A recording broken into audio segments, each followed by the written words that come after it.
台式60经典之最，最台帅沟篇。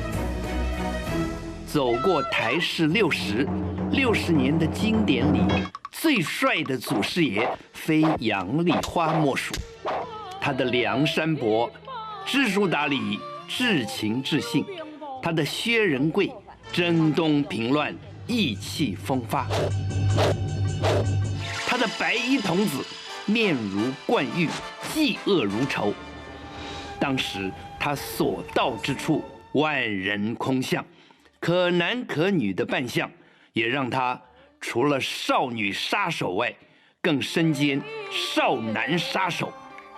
直到如今，杨丽花的飒爽英姿，仍让婆婆妈妈们魂牵梦萦。